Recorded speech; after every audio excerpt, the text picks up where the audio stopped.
My name is Marcos Hernandez. I am the CIO of SIA Funds. Thanks a lot to Javier for his confidence and to Rankia for organizing the event. So I'm going to present on our, asset management company. This is more or less the plan for the presentation. So a couple of minutes on who we are, a couple of minutes on portfolio construction, then on the classic fund, which is our main or flagship fund, although it's a small fund, as Javier was suggesting. And then I will tackle the investment case, which is Cenovus Energy, but I need to go through the oil market also because it's an energy company, it's an oil sands company. So on the first part of the presentation, what is SIA? Basically, it's an investment boutique. We are a Swiss asset manager. The strategy obviously is value investing, long only, very easy, very transparent. We are a boutique type of asset manager, 250 million assets now, and we want to be in the future also small. So we'll try to get bigger, but not that much because we want to avoid to be too institutional, with all respect to the institutionals. We are 8 people with 4 people, very experienced.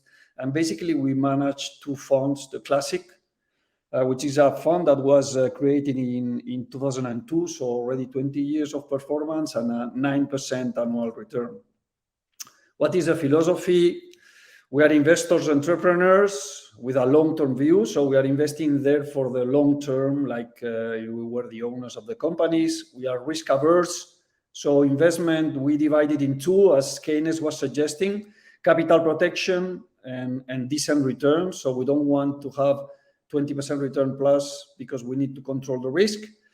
And basically what we do is looking for good businesses at interesting prices, right? Also some businesses that are okay, we can buy them if they are very, very, very cheap, but we don't buy kind of bad businesses. We don't like speculation, so we don't know if the market goes up or down. Basically we buy on a long-term view, on an entrepreneur perspective. Our strategy has evolved a little bit. So in the beginning, 20 years ago, we were pure value. Now we are more strategic value, what we call strategic value. So basically what we do is selecting cheap companies, but adding a layer of a strategic analysis or strategic positioning. So we analyze the sector, competitive framework, entry barriers, returns, cyclicality, etc.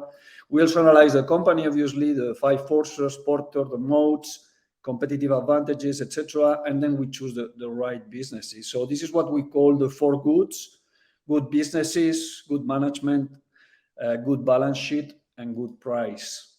And these are our principles: quality, so we invest in quality companies, the 4 goods; deep analysis, both from a strategy and from a financial perspective. We are quite responsible. We try to be disciplined and responsible. Transparency. We do not speculate. We do not use leverage. We do not use derivatives. No hedges, no funnies. Long-term view and circle of competence. It's very important to stick to what you know and what you understand. And we are starting, as probably all of us, with a very easy start, which is that value works. Value since 1975. Almost 50 years, has done almost a 9% per year versus global equities that has done a 6 to 7% per year. So here we're starting with the right step because value works, as you see here in the long term. Portfolio construction, very briefly.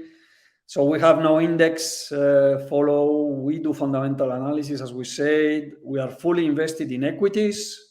We don't follow the weighting of the sectors, and we are very concentrated, but also diversified. So normally 30 to 40 companies. We split the portfolio. This is different. What we do is a bit different from other people. We split the portfolio in risk categories. Categories 1 to 4. Category 1 would be risk-free companies, a basket of them, like Nestlé, McDonald's, Coca-Cola.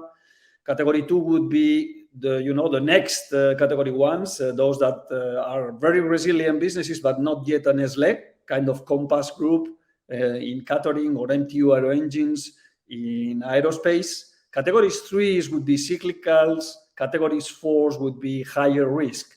And we try to balance the portfolio normally 50-50. In times like now, where the market is down 25% overall, we move to category 3s, right? Because the ones or two have done their work, and we try to buy now very, very cheap companies. So this is why the structure is useful.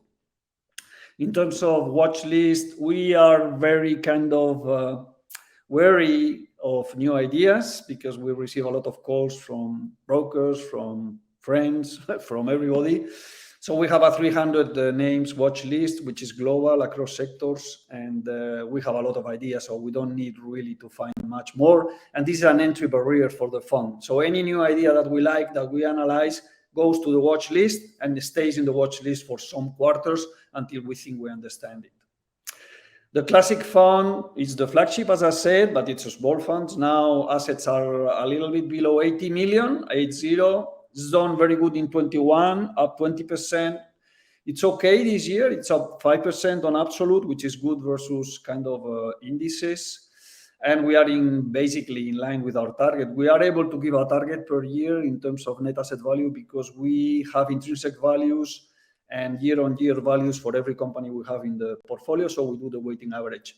Best sectors this year: industrials, defense, aerospace, and energy. Worst sectors: technology, infrastructure, and mining.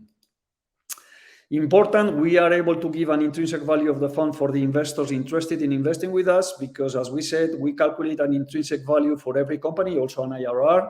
So we do the weighting average. And now the fund is trading at 500, and the intrinsic value is almost 900. So we have a huge potential. As Javier was saying, basically the market is super cheap now, more in Europe. So there's a lot of opportunities to make money, and we think we'll do that in the next few years. In terms of returns, the fund is yielding an IRR of 16%. And to give you, a kind of idea of the range, historically, the range has been between 12 and 17% IRR. So the fund is trading at 16% IRR, which means that it is in the cheap side of the range. In terms of, if we get this 16%, because you make mistakes, but you also make kind of successes in the fund, the IRR after fees would be, 14.5%, 15%, which means doubling the investment in 5 years. Our target is basically doubling every 7 years, but now the market is super cheap. So we think that now investment opportunity is clear. And this is a little bit the slide I put in order to show that we are both diversified and concentrated. So in 10 names, we have half of the fund. You can see them. Thales Aerospace, Cenovus Energy, Compass is catering, Grifols is plasma, blood proteins, ISS is services, cleaning, ING the bank, so Exo Catering again, Unilever food products, Heidelberg Cement, Reckitt is also OTC and consumer. So as you see, the fund is very concentrated, because in only 10 names you can have a glance of what the fund looks like, but it's also well diversified. You see how many sectors we have in 10 names. Let's go to the oil market. So because I think, in order to understand Cenovus, I need to go to this. What happens in the oil markets is that oil inventories have almost disappeared in the past 2 years. They peaked in the crisis, in the COVID crisis, beginning of 2020 with the crisis, and now we have consumed 1.4 billion barrels of inventories, more or less a 20% reduction. This, if you annualize it, it's a deficit of 2 million barrels a day in the last 2 years. And our numbers suggest that we are still in deficit if you adjust by, people intervening in the market. This means that the spare capacity is down a lot. So this is not really very much updated. It's to January 22, but now in September, according to the CEO of Saudi Aramco, spare capacity is around 2 million barrels. Only 2% of the global capacity is spare, which means that any problem on the supply side will lead to higher prices, probably much higher prices. This slide is very important to understand the sector. Demand on the left-hand side of the chart is 100 million barrels now. In the next 10 years, this demand will grow by more or less this number. This is Woodmac, but it's probably conservative, 7 million barrels of increased demand in 10 years. We have depletion, so we are consuming the oil, which is another 15 million, and we have some projects coming in, which Woodmac says is 2 million. So there's a big gap of 20 million barrels that we need to find for the next 7 years. So big supply gap. These are different way to look at it. Demand is being very resilient. Even in the IEA 2050 net zero, there is a big supply gap, which implies a heavy demand fall in oil, and we don't think this is going to happen anyway. So we need to find oil in order to, to match this gap.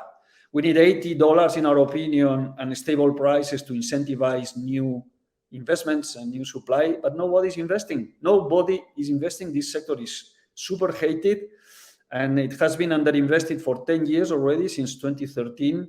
And the problem now is how you convince somebody to invest in oil when on ESG it is not possible because it's highly pollutive, and then on CO2 emissions, and then a lot of people fear about peak demand. So really, if you go to a board of directors, you suggest a project in deep water, North Sea, 5 billion, 20-year payback, people are going to look at you saying, you are crazy, man, because we don't need oil in 5 years, and this is not true. So this is the kind of fundamental behind our bullishness in the sector. Lack of investment, lack of supply, nothing to do with demand, recessions, and blah, blah. We are focusing on supply. So I'm going to move to the company. One of the companies we have several of them, and this sector has to be managed on a basket approach because you have risk that you cannot really control. Name is Cenovus Energy. It's a Canadian oil sand leading company. So it's a big company, $34 billion invested capital, very good assets, tier 1, 50 years of reserves, 8 billion barrels. Production is around 800,000 barrels a day, so it's a big company, integrated, good management, good business. It is cyclical, okay? It is cyclical. The sector is cyclical, but we think we are entering in a, upward phase of the cycle. Tier 1 assets, we said in the beginning that we look for good companies. So these assets are fantastic. 8 billion assets 2P, as we said, more or less 5% of the reserve of Canada, 50 years of reserves, low decline, good technology. They inject steam and take out the oil in steam and chemicals. They have a modular business, so they can grow by phases, adapting to demand, and they don't need to explore. This is very important because exploration is very, very expensive. Low cost, $11 per barrel, very good SOR, steam to oil ratio, which is how many barrels of steam you need to inject to get 1 barrel of oil, and very good also corporate costs, so focus on returns. The footprint is very good, so they can export to the East Coast, West Coast of Canada and the US, which is very important because you may have the best asset, but you need to sell it. So it's very important to have a very good footprint. Also, in terms of integration, it is very well integrated, so they can store it, they can rail it, they can ship it, and they can blend it, and they can upgrade it or not. So basically, the integration of Cenovus for us is a competitive advantage. Very good management. The company does their budget at $45 WTI, good cost management. They acquire companies in the right moment, and the focus on returns and on cost is outstanding. So we think the company is excellent from this point of view. I will accelerate a little bit. Balance sheet has been restored after a very bad cycle for the last 10 years. So the balance sheet is now repaired. Net debt is below $4 billion US, and the year-end 22 expected, and EBITDA is going to be around 10 billion. So really good balance sheet already. Maturities of debt is excellent, so there's no problem with the balance sheet anymore. And the company is very aligned with shareholders. So what they said is, if we reduce the debt below $4 billion US, we will pay 100% of the free cash flow to shareholders, which is what we want to hear. We don't want companies to invest in renewables or other things in order to get the ticket of ESG. We want the companies to be in their business and reducing pollution. That's what we understand is best. And in terms of ESG, it's also a leader everywhere: climate, emissions, water use, biodiversity, social, etc. And we like that. In terms of CO2, I was commenting that it is very important because people tend to calculate what is the portfolio CO2 emissions per portfolio. And this is crazy. Investing in a company that now is polluting, but is going to make a huge effort to reduce these CO2 emissions, for instance, to zero, for us is a very, very good ESG alignment. So summing up, why Cenovus is a good company for us, and we are invested in both funds in the mandates: good assets, long life, good management, good culture, very resilient. Why is it a good company? Also because they have growth potential, because they have the reserves, so they could grow if the world need much more oil. Margins very good. Returns are double digit at oil 80. So return on invested capital after taxes is 10 to 12% at 80. So fantastic, and sound balance sheet. As we said, in terms of valuation, just a comment here because there's a slide after that is clear on the valuation, but basically in terms of free cash flow yield, it's yielding $6.5 billion this year at these current prices, and this is a 15% free cash flow yield, so really cheap. And for us, the IRR now with the current price is 12 to 13%, intrinsic value $35 to $40, when the price now is 24 and falling. So there's a almost kind of 60, 70% upside easy. And this is the last slide I wanted to show you in order to prove how cheap the stock is. This is a slide that the company provided. Basically, what they say is that at $75 WTI, they produce $33 billion free cash flow. This is the market cap of the company. Now I think it's below 30 or around 30 from memory. So basically in 5 years, including 2022, we will get the full company in dividends and buybacks. And not only this, the WTI is close to 90. So if you do a proportional calculation here with the calculation of the company, adding $11, you are adding 11 billion more. So it's not only you get 33, you're going to get $44 billion of free cash flow. So I think this slide really reflects how cheap the stock is. You're going to get everything in 4 years, and then the company stays in your hands. So I think this is everything for me. Thanks a lot to both Vadevalor and Rankia for your kind invite.